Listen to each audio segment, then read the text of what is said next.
Hello friends, welcome again to my YouTube channel. आज की इस वीडियो में हम डिस्कस करेंगे बिजनेस स्टडीज़ के कुछ important questions from chapter 2, that is principles of management. Principles of management के इंपॉर्टेंट क्वेश्चंस को हमने 3 कैटेगरीज में डिवाइड किया है। MCQ question, very short, short and long questions, और लास्ट कैटेगरी हमारे पास है केस स्टडीज बेस्ड क्वेश्चंस। इन 3 कैटेगरीज में से एमसीक्यू, वेरी शॉर्ट, शॉर्ट और लॉन्ग क्वेश्चन जो कि प्रिंसिपल्स ऑफ मैनेजमेंट में से इंपॉर्टेंट है, वो हम ऑलरेडी कवर कर चुके हैं। अगर वो लेक्चर आपने नहीं देखा है तो लिंक डिस्क्रिप्शन में गिवन है, आप जाकर देख सकते हैं। आज के इस लेक्चर में हम प्रिंसिपल्स ऑफ मैनेजमेंट के कुछ केस बेस्ड क्वेश्चन स्टडी करेंगे, कुछ ऐसे क्वेश्चंस जो कि पेपर पॉइंट ऑफ व्यू से वेरी इंपॉर्टेंट है।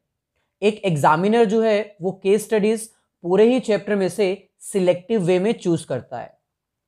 तो अगर हम बात करें प्रिंसिपल्स ऑफ मैनेजमेंट की, तो ये हमारे पास इसके मेजर टॉपिक्स हैं।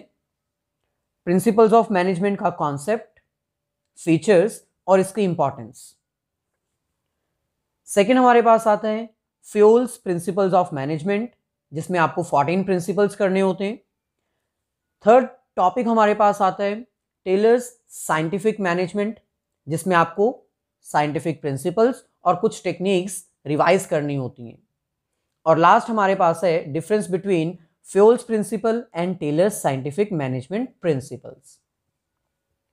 अगर हम बात करें इन टॉपिक्स की, तो इन टॉपिक्स में से case based question examiner second और थर्ड टॉपिक में से ही सिलेक्ट करता है। यानी कि केस बेस्ड क्वेश्चंस के लिए आपको 14 principles of management and scientific principles of management revise करने होंगे, और साथ में उनकी टेक्निक्स भी। जब भी कोई केस बेस्ड क्वेश्चन एग्जाम में आता है, तो सबसे पहले आपको जो क्वेश्चन पूछा जाता है आपको उसके ऊपर फोकस करना होता है। पूरी केस स्टडी आपको दी जाती है और केस स्टडी के बाद लास्ट में एक क्वेश्चन पूछा जाता है, आपको मेजरली उसके ऊपर फोकस करना होता है।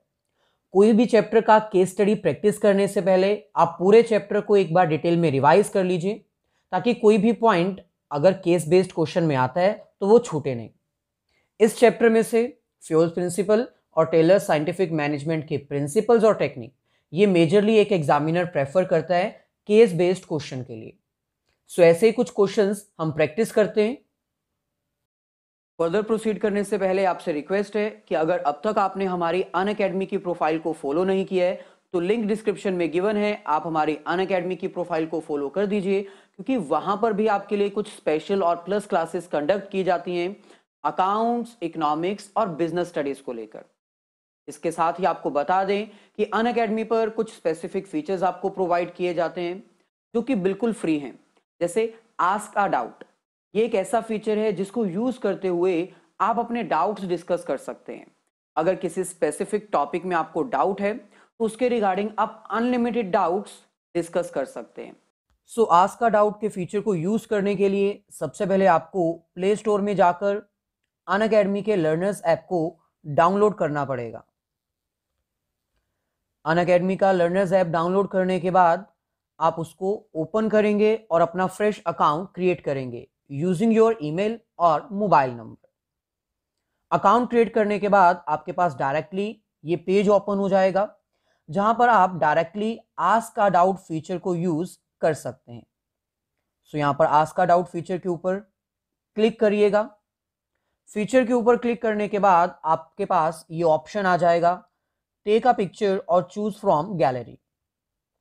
अगर आपके पास ऑलरेडी गैलरी में पिक्चर है तो आप सेकंड ऑप्शन चूज कर सकते हैं, अगर नहीं तो आप अपनी बुक में से भी पिक्चर को क्लिक कर सकते हैं।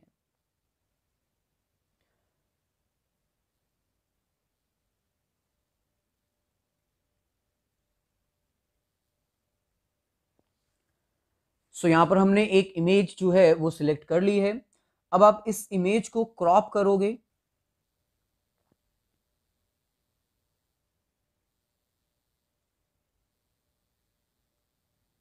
यहां पर आपको अपना क्वेश्चन जो है वो क्रॉप कर देना है। क्रॉप करने के बाद जब आपका क्वेश्चन सबमिट हो जाएगा, अपलोड हो जाएगा, तो आपके पास ऑप्शंस आएंगे कि ये कौन से सब्जेक्ट का क्वेश्चन है। आपने सिलेक्ट कर देना है मैथमेटिक्स। सिलेक्ट करने के बाद आपके सॉल्यूशन को फाइंड आउट किया जाएगा। कुछ ही टाइम पीरियड के बाद आपका आंसर जो है वो आपको मिल जाएगा। इसके साथ ही अगर बता दें आपको और भी बेनिफिट्स आप अवेल करना चाहते हैं अनअकैडमी के, तो आपको अनअकैडमी की प्लस या फिर आइकॉनिक सब्सक्रिप्शन एक्वायर करनी होगी। जैसे कि आपको पता ही है कि अनअकैडमी इंडिया का largest growing online learning platform है, जहां पर आपको लाइव क्लासेस प्रोवाइड की जाती हैं, अनलिमिटेड एक्सेस दिया जाता है, इंडिया के टॉप एडुकेटर्स आपको टॉप क्वालिटी कंटेंट प्रोवाइड करते हैं, डाउट्स सॉल्व करने के लिए लाइव सेशंस रखे जाते हैं जहां पर आप अपने क्वेश्चंस के डाउट लाइव डिस्कस कर सकते हैं। आपका सारा ही सिलेबस यहां पर कवर किया जाएगा और पीडीएफ नोट्स भी आपको प्रोवाइड किए जाएंगे। जितना भी कंटेंट कवर होगा सारा ही सिलेबस, उसके रिटन नोट्स आपको पीडीएफ फॉर्म में दे दिए जाएंगे और एग्जाम भी कंडक्ट किए जाएंगे, एमसीक्यूज टेस्ट भी कंडक्ट किए जाएंगे। प्लस सब्सक्रिप्शन एक्वायर करने के लिए ये कुछ प्राइजेस हैं, आप अपने रिक्वायरमेंट के अकॉर्डिंग इन प्राइजेस को सिलेक्ट कर सकते हैं। क्लास 11 और क्लास 12 दोनों के लिए ये प्लस सब्सक्रिप्शन की प्राइसिंग है। सो ये हमारे पास फर्स्ट क्वेश्चन केस स्टडी आपको दी गई है, जिसको रीड करके आपको ये आंसर्स प्रोवाइड करने हैं। तो सबसे पहले केस स्टडी में जो आपको क्वेश्चन पूछा जाता है आपको उसके ऊपर फोकस करना है। इससे क्या होगा, आपको पता चल जाएगा कि कौन से चैप्टर में से क्वेश्चन है और कौन सा टॉपिक यहां पर डिस्कस किया गया। अदरवाइज आप एक ही केस स्टडी को 2 या 3 बार रीड करोगे, टाइम वेस्ट होगा। इसलिए सबसे पहले आपको वो क्वेश्चन रीड कर लेने हैं जो आपको केस स्टडी में पूछा गया है। क्वेश्चन में हमें कह रहे हैं state the principles of management described in the above para. आपको यहां पर वो प्रिंसिपल आइडेंटिफाई करना है जो इस पैरा में डिस्कस किया गया है। यानी कि अब आपको पता चल चुका है कि ये क्वेश्चन प्रिंसिपल्स ऑफ मैनेजमेंट के चैप्टर में से आया है और टॉपिक कौन सा है, प्रिंसिपल ऑफ मैनेजमेंट। अब प्रिंसिपल ऑफ मैनेजमेंट 2 हैं, एक प्रिंसिपल जो फ्यूल्स ने प्रोवाइड किए हैं और सेकंड प्रिंसिपल्स जो कोई साइंटिफिक प्रिंसिपल है टेलर ने प्रोवाइड किए हैं। यहां पर स्पेसिफाई नहीं किया गया कि किसके प्रिंसिपल्स को आइडेंटिफाई करना है। सो इसका मतलब हमें दोनों ही प्रिंसिपल्स को आइडेंटिफाई करने को बोला जा सकता है। नेक्स्ट क्वेश्चन में हमें कह रहे हैं identify any 2 values which the company wants to communicate to society. अगर यहां पर इस क्वेश्चन में कोई वैल्यूज हैं जो सोसाइटी के लिए हेल्पफुल हैं, जो कंपनी कम्युनिकेट करना चाहती है, वो भी आपको आइडेंटिफाई करना पड़ेगा। सो क्वेश्चन में कह रहे हैं Pawan is working as a production manager in CFL Limited, which manufactures CFL bulbs. There is no class conflict between the management and workers. Pawan जो कि प्रोडक्शन मैनेजर है CFL लिमिटेड में और वो CFL बल्ब्स मैन्युफैक्चर करते हैं। There is no class conflict between the management and workers. यहां से आपका मेन पॉइंट स्टार्ट होता है, क्योंकि अभी तक तो इंट्रोडक्शन दी गई थी, अब हमें बता रहे हैं कि मैनेजमेंट में और वर्कर्स के बीच में कोई क्लास कॉन्फ्लिक्ट नहीं है, यानी कोई डिस्प्यूट नहीं है, कोई लड़ाई झगड़ा नहीं है। The company is earning huge profits, the working conditions are very good, the company is earning huge profit. As a policy the management shares the profits earned with the workers because they believes in the prosperity of the employees. Working condition बहुत अच्छी है, company को huge profit हो रहा है, इसीलिए company अपने profit को अपने एम्प्लॉयज के साथ शेयर कर रही है, क्योंकि वो एम्प्लॉयज के बेनिफिट के लिए भी काम करती है। इसका मतलब यहां पर एक ऐसा प्रिंसिपल फॉलो किया जा रहा है जो कि मैनेजमेंट और एम्प्लॉयज के बीच में हार्मनी रखने को कहता है, एक साथ मिलके चलने को कहता है। मैनेजमेंट को एम्प्लॉयज के बारे में बुरा नहीं सोचना चाहिए, उनके साथ प्रॉफिट शेयर करना चाहिए। और ये प्रिंसिपल टेलर्स ने दिया था, साइंटिफिक प्रिंसिपल, और वो क्या है, हार्मनी नोट डिस्कॉर्ड। अब इस क्वेश्चन में हमें सेकंड पॉइंट कह रहे हैं कि आइडेंटिफाई एनी 2 वैल्यूज। तो इस क्वेश्चन में कोई वैल्यू हमें सजेस्ट नहीं की गई है, तो इसका मतलब यहां पर आपको लिखना होगा there are no values which a company is communicating. So चलिए ऐसे ही नेक्स्ट क्वेश्चन हमारे पास है दिस वन। अब इस क्वेश्चन में भी सबसे पहले हमें वो क्वेश्चन आइडेंटिफाई करना है जो हमें क्वेश्चन के लास्ट में, केस स्टडी के लास्ट में पूछा गया है। यहां पर हमें कह रहे हैं state and explain the principle of Henry fuel used by new manager. यहां पर आपको प्रिंसिपल ऑफ मैनेजमेंट में से स्पेसिफाई कर दिया गया है कि हेनरी फ्यूल के प्रिंसिपल को आइडेंटिफाई करना है। यानी अब आप मेजरली फोकस करोगे उन 14 प्रिंसिपल्स के ऊपर जो हेनरी फ्यूल ने प्रोवाइड किए थे। सो क्वेश्चन रीड करने के बाद अब आपको क्लैरिटी हो चुकी है। अब आप केस स्टडी रीड कर सकते हो और आइडेंटिफाई कर सकते हो कि 14 प्रिंसिपल्स में से कौन से प्रिंसिपल को यहां पर हाईलाइट किया गया है। क्वेश्चन में हमें कह रहे हैं mister Rajiv the senior manager of Unique Enterprise considered himself very wise and used to take all the decisions himself without consulting the employees. He never used to help anyone, nor he used to take help from anyone. यहां पर हमें कह रहे हैं कि राजीव जो कि senior manager है यूनिक एंटरप्राइजेस का, वो अपने डिसीजन खुद ही लेता है। वो किसी की हेल्प नहीं करता और किसी से हेल्प मांगता भी नहीं है। The employees of Unique Enterprises were not working efficiently and company's profit margin started declining. To tackle the problem, the company appointed a new manager for IIM Bangalore. Unique Enterprises के जो employees हैं वो effectively work नहीं कर रहे थे, profit margin भी decrease हो रहा था। सो इसीलिए प्रॉफिट को इंक्रीज करने के लिए, वर्किंग एफिशिएंसी को इंप्रूव करने के लिए एक न्यू मैनेजर अपॉइंट किया गया IIM Bangalore से। The new manager after joining made a policy that all the decisions will be taken after consulting employees in the meeting.